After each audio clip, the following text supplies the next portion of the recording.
Umpamanya dalam hati kita berniat dengan ikhlas, andai kata aku mendapat rezeki dari Allah 1 juta rupiah, akan kuberikan 50%. Nah, niat bulat di dalam hati dan karena Allah,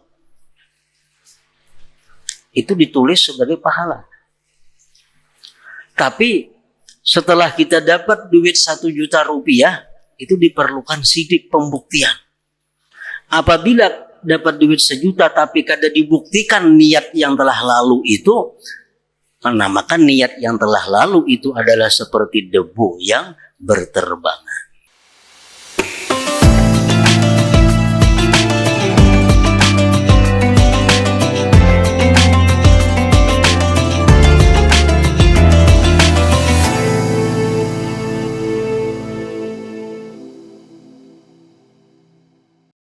Bismillahirrahmanirrahim. Alhamdulillahirabbil alamin. Wassalatu wassalamu ala asyrafil anbiya wal mursalin sayyidina maulana Muhammadin wa ala alihi wa ashabihi ajma'in.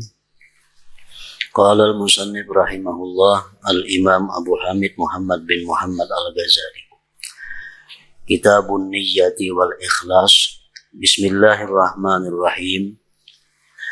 Nahmadullaha hamdas syakirin wa nu'minu bihi imanal muqinin wa nukirru bi wahdaniyatihi iqraras sadiqin wa nashhadu an la ilaha illallah rabbul alamin wa khaliqus samawati wal aradin wa mukalliful jinni wal insi wal malaikatil muqarrabin ayya'buduhu ibadatal mukhlisin. Wa qala ta'ala wa ma umiru illa liya'budullaha mukhlisina lahuddin. Fama lillah illa ad-dinul khalisul matin. Fa innahu aghnal aghniya an syarikatil musyarikin. Wassalatu ala nabiyyihi Muhammadin sayyidil mursalin wa ala jami'in nabiyyin wa ala alihi wa ashabihi tayyibin at-tahirin. Amma ba'd. Adapun sesudah itu, sesudah puji-pujian kepada Allah, sesudah syahadat, sesudah salawat dan salam, maka telah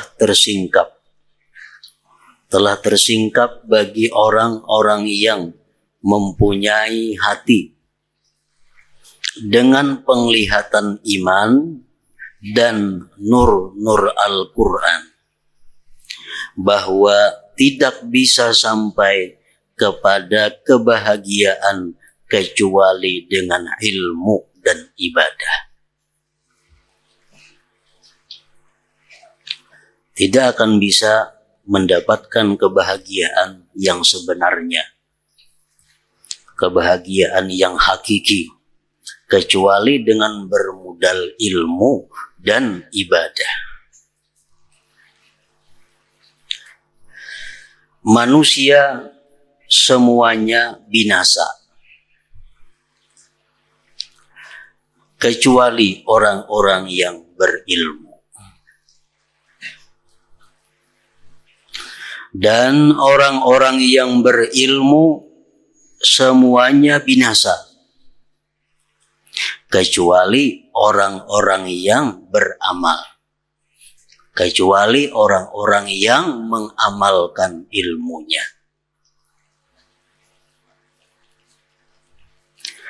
Dan orang-orang yang beramal semuanya binasa. Orang-orang yang mengamalkan ilmunya pun binasa, kecuali orang-orang yang ikhlas. Dan orang yang ikhlas itu berada dalam khatar yang besar, dalam bahaya yang besar.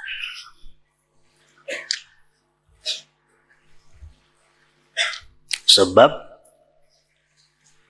amal ibadah akan bermanfaat apabila mana dilakukan dengan ikhlas. Dan ikhlas itu akan bisa berguna akan bisa bermanfaat apabila kita bisa mempertahankan keikhlasan itu sampai akhir hayat kita.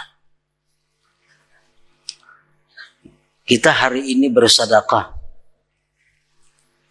berdasarkan ilmu, mengamalkan ilmu, ikhlas bersedekah. Nah, itu akan menjadi pahala apabila keikhlasan yang kita lakukan pada hari ini itu bisa kita pertahankan sampai akhir hayat kita. Apabila dalam perjalanan hidup kita keikhlasan itu rusak, maka di akhirat tentu tidak akan mendapat balasan di sisi Allah Subhanahu wa ta'ala.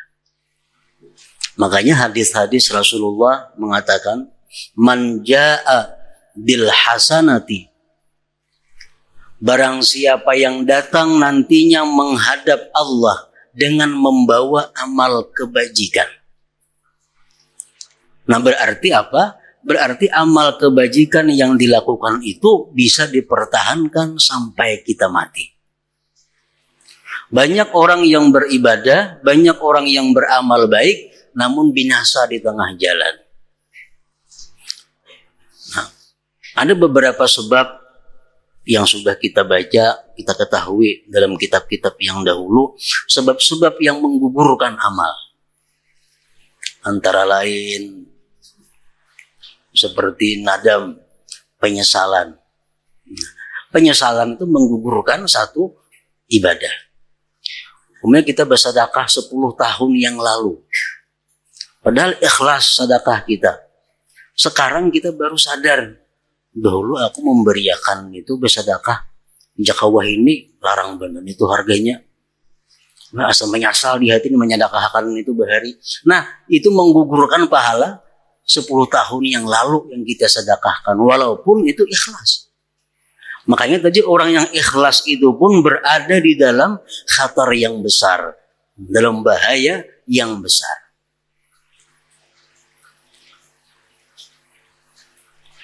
Firman Allah mengatakan, yauma la yanfa'u malu wala banun illa man atallah biqalbin salim. Hari kiamat itu tidak berguna harta, tidak berguna anak, kecuali orang yang datang menghadap Allah biqalbin salim, dengan hati yang selamat. Nah, artinya apa? Amal ibadah yang dilakukan itu akan berguna apabila sampai kita mati bisa menghadap Allah membawa dengan amal ibadah itu. Kalau orang berbuat kebaikan, sebesar apapun kebaikan itu, kalau umpamanya di akhir-akhirnya dia murtad, nah itu sudah jelas amal kebaikannya akan gugur. Tapi banyak hal yang menggugurkan amal dan perbuatan itu.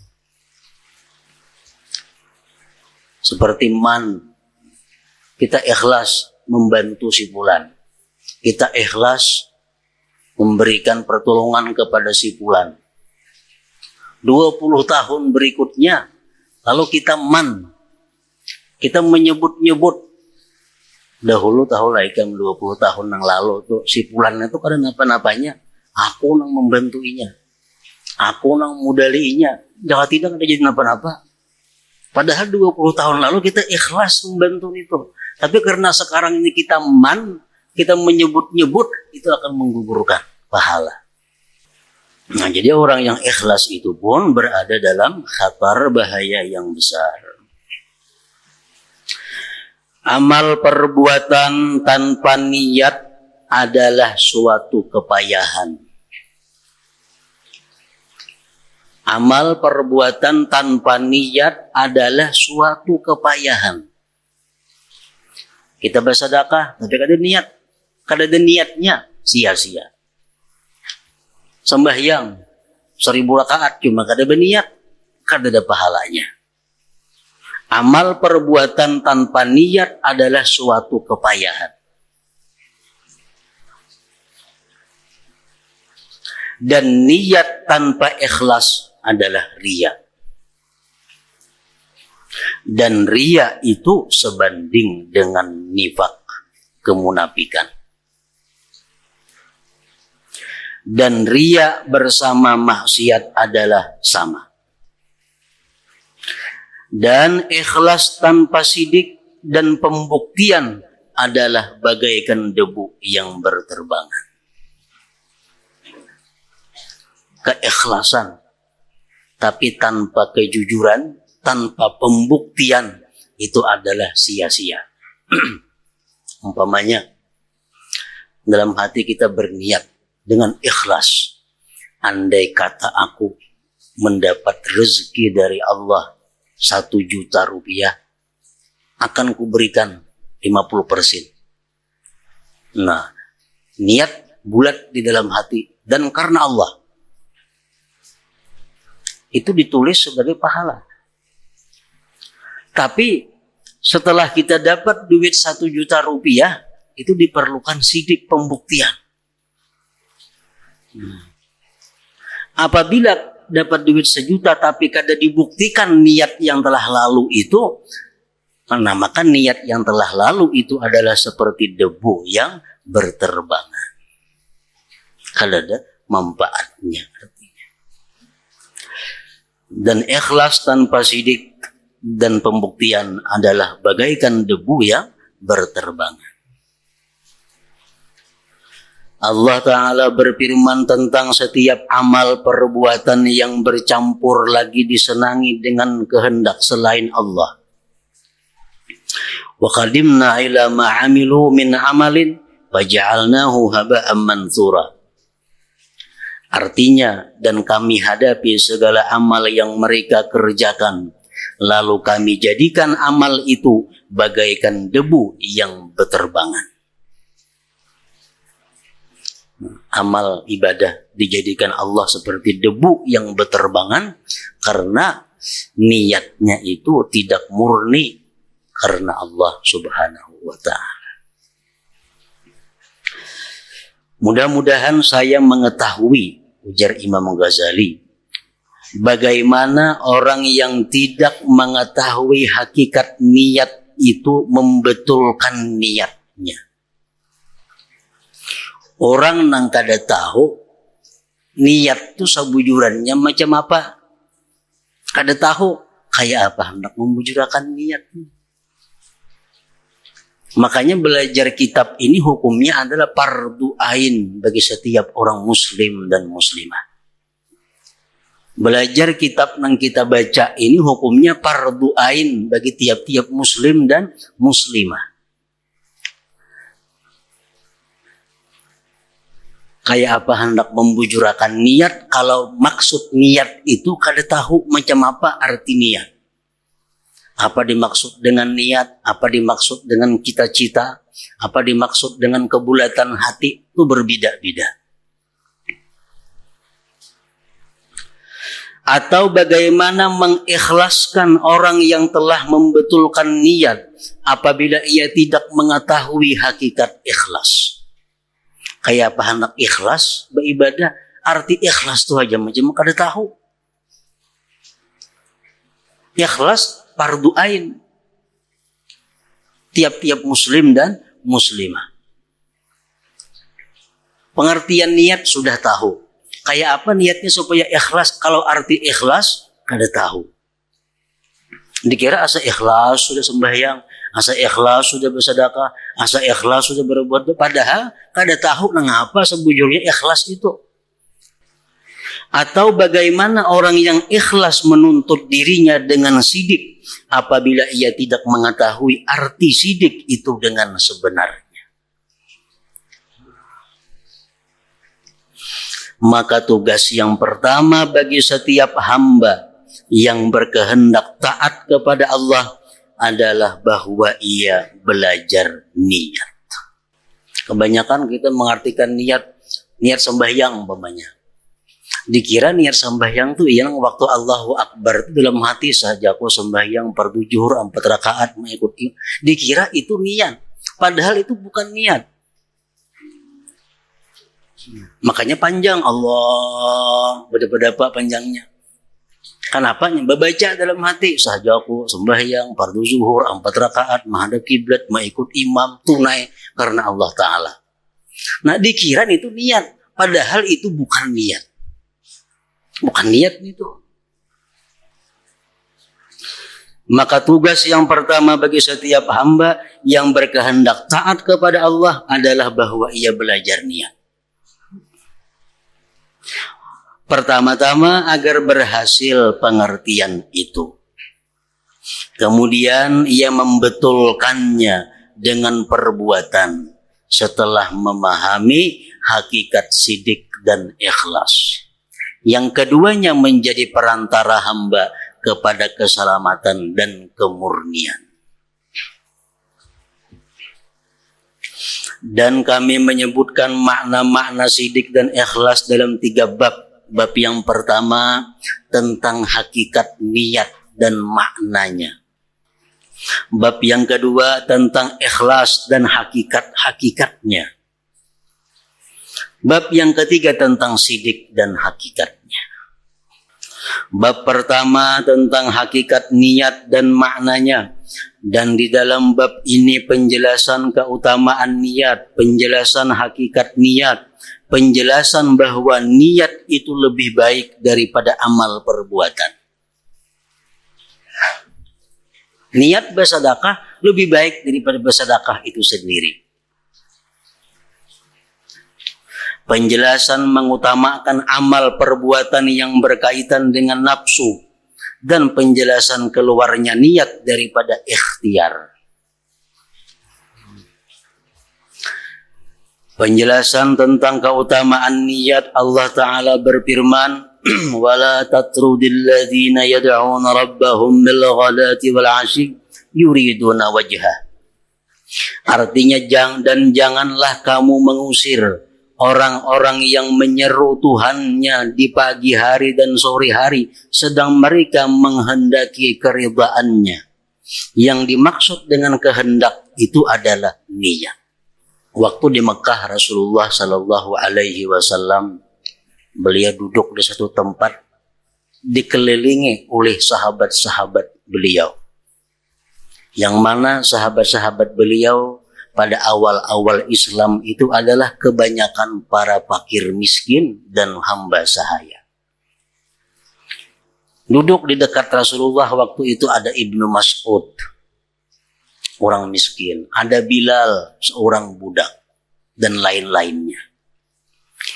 Datang orang Quraisy, tokoh-tokoh Quraisy.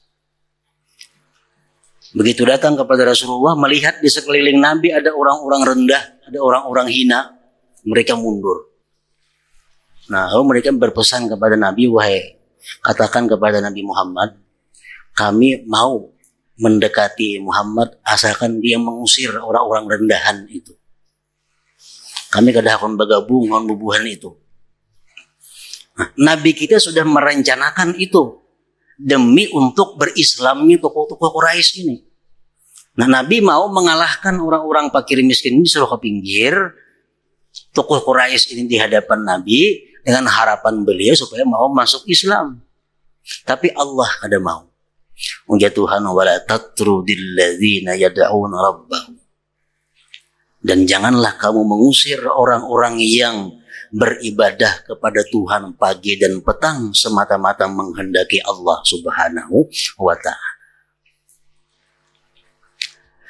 Dan Rasulullah sallallahu alaihi wasallam bersabda, innamal a'malu binniyat wa likulli imri'in ma nawa, faman kanat hijratuhu ila Allah wa rasulih fahijratuhu ila Allah wa rasulih, wa man kanat hijratuhu ila dunya yusibuha aw imra'ati yankihuha fahijratuhu ila ma hajara ilaihi. Artinya, hanya saja amal perbuatan itu dengan niat. Dan setiap orang itu mendapat apa yang ia niatkan. Kalau niatnya karena Allah, dia berhak mengambil balasan di sisi Allah. Kalau dia niatnya untuk mendapatkan surga, dia akan dapat surga. niatnya akan mendapatkan keridaan Allah, dia dapat keridaan Allah. Maka barang siapa hijrahnya kepada Allah dan Rasulnya, maka hijrahnya itu kepada Allah dan Rasulnya. Barang siapa yang meninggalkan kota Mekah ke Madinah semata-mata menjunjung perintah Allah dan Rasul, maka dia akan dapat pahala keridaan daripada Allah dan Rasul. Dan barang siapa hijrahnya kepada dunia yang ingin diperolehnya atau perempuan yang akan dikawininya, maka hijrahnya itu kepada apa yang ia hijrah kepadanya. Nah, jadi di zaman Nabi itu macam-macam orang yang hijrah ke Madinah itu. Ada yang hijrah ke Madinah karena mengikut Nabi. Ada yang hijrah ke Madinah karena kongsian usaha hijrah ke Madinah. Ada yang hijrah ke Madinah karena tunangan hijrah ke Madinah. Nah, jadi kata Rasulullah, siapa yang hijrah karena dunia, karena usaha, dia akan dapat usahanya. Siapa yang hijrah karena perempuan, dia akan dapat perempuannya. Siapa hijrah kepada Allah dan Rasul, dia akan mendapatkan Allah dan Rasulnya. Dan Rasulullah sallallahu alaihi wasallam bersabda, "Aktsaru syuhada ummati ashabul farsi, wa rubba katilin bainas saffaini Allahu a'lam bi niyyatihi." Artinya, kebanyakan orang-orang yang mati syahid di antara umatku adalah orang-orang mati di atas alas tidur. Jadi artinya, ujar Nabi kita, orang yang paling banyak mati syahid di antara umatku itu adalah orang yang mati di atas hamparannya. Bukan mati waktu peperangan. Kenapa sebabnya? Padahal biasa orang mati syahid itu orang yang berdarah-darah, dibunuh orang kafir. Tapi Nabi kita mengatakan bahwa orang yang mati syahid yang terbanyak di antara umatku adalah justru dia mati di atas tilam. Nah, kenapa demikian? Karena dia punya niat yang kuat. Dia punya niat. Niatnya apa? Dia punya niat, andai kata ada peperangan fisabilillah, aku rela mati di jalan Allah. Nah, niatnya kuat. Walaupun kada terjadi peperangan, walaupun dia mati di atas tilam, tapi dicatat Allah sebagai syuhada, sebagai orang yang mati syahid. Nah, ini kekuatan niat. Kekuatan niat.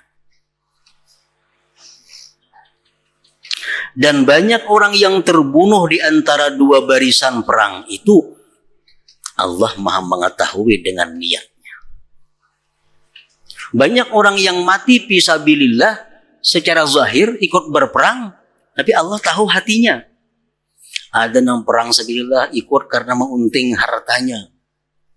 Ada orang yang empat perang sabilillah ingin balas dendam kepada musuhnya. Ada orang kafir kebetulan musuhnya. Pas ada perang sabilillah, kesempatannya membalas dendam membunuh musuhnya itu. Nah, ini bukan karena Allah. Walaupun dia mati dalam perang itu, dia akan dikeluarkan daripada syuhada, orang-orang yang mati syahid. Nah, walaupun kita mati di atas tilam, tapi kita punya niat yang kuat bahwa andai kata ada peperangan, kita rela mati di jalan Allah, nah kita sebagai syahid. Makanya tadi niyatul mukmin khairun min amalihi. Niat seseorang itu lebih baik daripada perbuatannya. Jadi antara umat dahulu dan umat yang terakhir, umat yang terakhir ini bisa mengejar kekurangan-kekurangan daripada umat yang dahulu itu dengan niat. Dengan niat. Nah, kita punya niat yang kuat, andai kata aku hidup bersama Rasulullah sallallahu alaihi wasallam, andai kata aku hidup di masa beliau, maka separuh hartaku ini akan kuserahkan kepada beliau untuk sabilillah. Nah, dicatat Allah bahwa kita menyumbang Rasulullah separuh harta. Asal bujur-bujur niatnya mantap. Asal bujur-bujur niatnya mantap. Allah Ta'ala berfirman, "Yurida islaha yuwaffiqillah bainahuma." Artinya jika kedua hakam hakim, jika kedua hakam itu bermaksud mengadakan perbaikan, niscaya Allah memberi taufik kepada keduanya. Maka Allah menjadikan niat sebab memperoleh taufik. Ini firman Allah, "Yurida islaha yuwaffiqillahu bainahuma." Ini ayat adalah urusan maislah, mendamaikan orang yang berumah tangga. Ini rumah tangga sepulan lawan pulana. Rumah tangga ini kada ada damainya, aur perang. Batangkar. Nah, sehingga oleh kedua belah pihak suami istri ini dicari jalan keluar kayak apa nang bagus supaya rumah tangga ini rukun. Atau kayak apa caranya supaya jangan lagi bertengkar. Nah, lalu dicari dua orang hakam dari pihak perempuan saikung, pihak istri cari laki-laki nang saleh, dari pihak suami cari laki-laki nang saleh. Nah, ini dua hakam ini berunding. Kayak apa nang baiknya kula kita nang ini, nah rumah tangganya aur macam ini aja. Nah, bila nang dua hakam ini bagus niatnya, bagus tujuannya, Allah akan memberi taufik, memberi petunjuk jalan keluar kayak apa nang bagus. Nah, jadi artinya niat yang bagus itu sebab untuk memperoleh taufik dari Allah Subhanahu wa Ta'ala. Rasulullah sallallahu alaihi wasallam bersabda, "Inna Allah Ta'ala la yanzuru ila ajsamikum wa amwalikum wa innama yanzuru ila qulubikum wa a'malikum." Artinya sesungguhnya Allah Ta'ala tidak memandang kepada tubuh-tubuhmu dan harta-hartamu, dan hanya saja dia memandang kepada hatimu dan amal perbuatanmu. Hanya saja Allah memandang kepada hatimu karena hati itu tempat dugaan niat. Allah memandang kepada hati. Bila hatinya bagus, hanya dipandang Allah amalnya. Kenapa dipandang hati? Karena hati itu tempatnya niat. Tempatnya niat. Dan Rasulullah sallallahu alaihi wasallam bersabda, "Innal 'abda la ya'malu a'malan hasanatan fatashadul malaikatu fi suhufin mukhattamah fatulqa baina yadayillahi ta'ala fayaqulu alqu hadhihi as-sahifah fa innahu lam yurid bima fiha wajhi thumma yunadil malaikah uktubu lahu kadza wa kadza fayaqulun ya rabbana innahu lam ya'mal syai'an min dzalik fayaqulullahu ta'ala innahu nawahu." Artinya sesungguhnya hamba itu melakukan amal-amal perbuatan yang baik. Misalnya sembahyang itu amal baik, sembahyang berjamaah amal yang baik. Lalu para malaikat naik dengan membawa lembaran-lembaran amal yang dicap. Lalu dihadapkan di hadapan Allah Ta'ala. Nah, ini catatan amal si fulan, ya Allah. Dia sembahyang zuhur berjamaah, dia sembahyang asar berjamaah. Maka dia berfirman, limparkan ya Tuhan lembaran amal ini. Buang lembaran amal. Karena sesungguhnya ia tidak menghendaki keridhaanku dengan apa yang ada di dalamnya. Ini kada ikhlas gitu, buang itu. Kemudian dia Allah memanggil malaikat, "Ya Tuhan, tulislah begini baginya ini dan ini." Ya Tuhan, tulis pencuri. Tulis ingin itu penipu. Lalu para malaikat berkata, "Sesungguhnya ia tidak berbuat sedikit pun dari yang demikian itu. Ya Allah, dia kada mencuri. Dia di masjid sembahyang zuhur berjamaah, Jumat berjamaah, kadang mencuri. Maka Allah Ta'ala berfirman, sesungguhnya ia telah meniatkannya. Mulai rumah sudah berniat nak mencuri di masjid, nak menipu di masjid. Malaikat menulis juga ini sembahyang berjamaah, tapi Allah menulis hatinya. Bukan sembahyang ditulis Allah, tapi dia sebagai penipu karena dia mengetahui hati hamba-hambanya. Sesungguhnya ia tidak berbuat sedikit pun dari yang demikian itu. Maka Allah Ta'ala berfirman, sesungguhnya ia telah meniatkannya. Rasulullah sallallahu alaihi wasallam bersabda, "An-nasu arba'atun rajulun atahu Allah azza wa jalla ilman wa mala, fa huwa ya'malu bi ilmihi wa ma bi malihi. Fa yaqulu rajulun law atani Allah ta'ala mithla ma atahu la amiltu kama ya'mal, fa huma bil ajri sawa. Wa rajulun atahu Allah ta'ala malan wa lam yu'tihi ilma, فهو يتخبط بجهله في ماله فيقول رجل لو أتاني الله مثل ما أتاه عملت كما يعمل فهما بالوزر سواء. Artinya manusia itu 4 macam, yaitu seorang laki-laki yang diberi Allah Azza wa Jalla ilmu dan harta, lalu ia beramal dengan ilmunya pada hartanya. Dia kaya dan punya ilmu, lalu dia bisa mengelola kekayaannya dengan ilmu agama. Lalu laki-laki lain berkata, seandainya Allah memberi kepadaku seperti apa yang diberikan kepada orang itu, niscaya saya beramal sebagaimana ia beramal.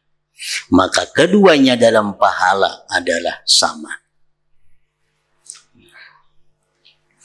Dan seorang laki-laki yang diberi oleh Allah Ta'ala harta tetapi tidak diberi ilmu, lalu ia bertindak dengan kebodohannya pada hartanya, lalu laki-laki lain berkata, seandainya Allah memberi kepadaku seperti apa yang diberikan kepada orang itu, niscaya saya berbuat sebagaimana ia berbuat.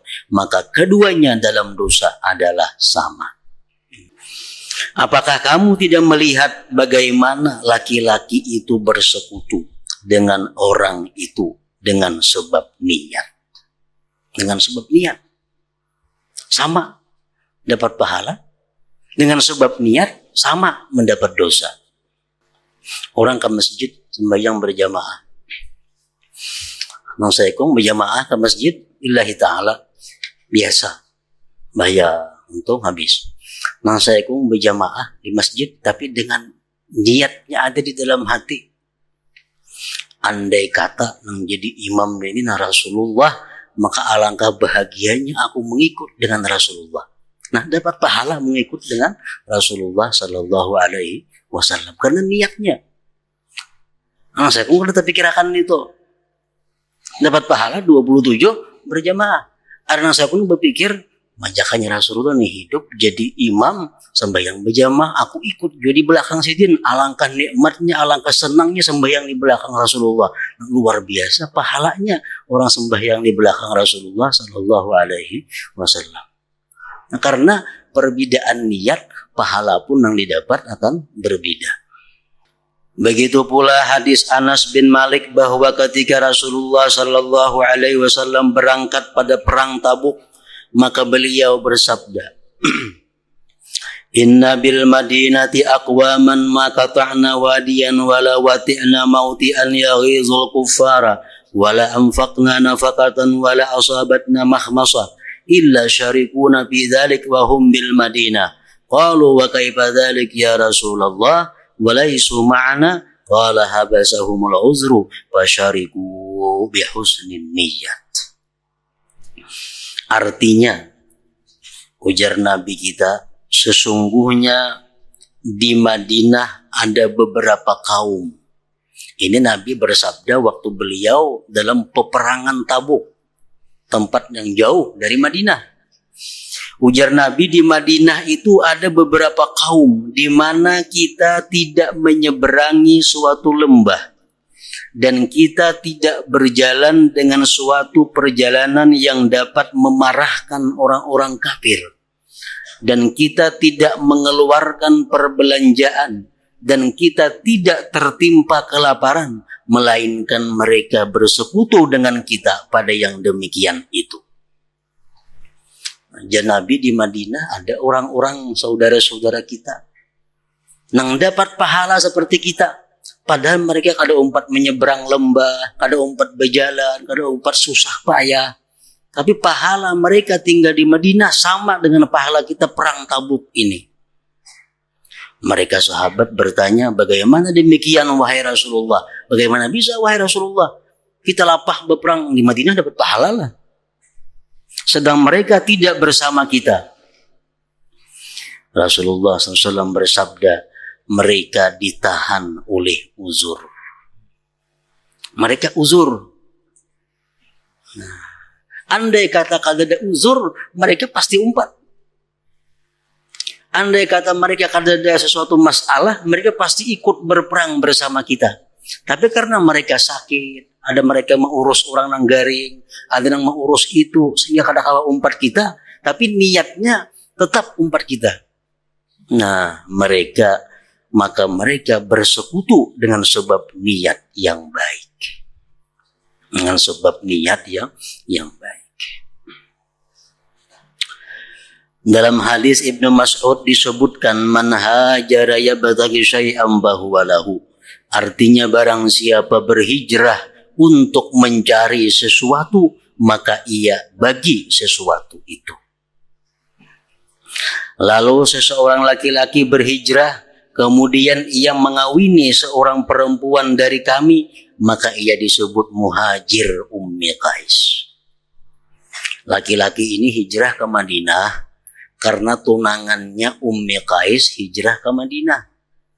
Hendak ada umpat hijrah, dia tunangan hijrah. Umpat juga ke Madinah hijrah. Sampai di Madinah kawin lawan tunangan. Jadi padahal orang inyan itu menghijrahi Ummi Qais ngarannya. Bukan hijrah ke Madinah, ada hijrah kepada Ummi Qais.